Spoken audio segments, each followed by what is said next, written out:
ごきげんよう、あすままです。今回は使い回し抜群の白だしの作り方と白だしを使ったレシピのご紹介です。チャンネル登録もお願いします。味の決め手は高橋商店の和風万能安丸だし。原材料の椎茸、昆布、イワシ、サバ、カツオは国産。愛媛県産のイワシ煮干し使用です。四国で一番売れてるだしパックです。チャンネル登録もお願いします。お鍋に水と安丸だしを入れて火をつけます。沸騰したら3から4分煮出します。鍋の縁に当てて絞って取り出します。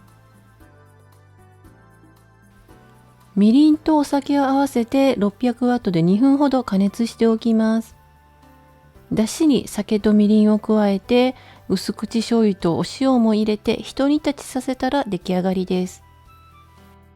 白だしを作っておけば茶碗蒸しなどに便利。冷蔵庫で1週間以内保存可能です。お吸い物など用途によって薄めて使います。今回は春から夏にかけて旬のカブを使った雑炊をご紹介します。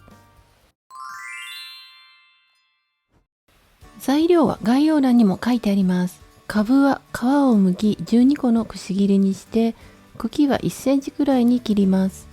エリンギは短冊切り、青ネギは小口切りにします。白だしと水を鍋に入れて、カブとエリンギを入れます。沸いたらご飯とカブの葉を入れて弱火で好みの加減まで煮ます。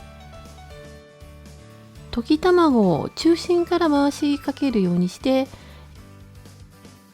青ネギを入れ、蓋をして一呼吸置いてから火を止めます。卵は土鍋の余熱で火が通ります。軽く混ぜてから碗によそいます。お好みで海苔やオイルなどをかけて召し上がってください。今回使用した安丸だしはインターネットにて注文できます。割引キャンペーン実施中です。初回購入アンケートであすままと答えるとお得に購入できますよ。安丸だしを使ったレシピ動画は再生リストにまとめてあります。概要欄のリンクからご覧ください。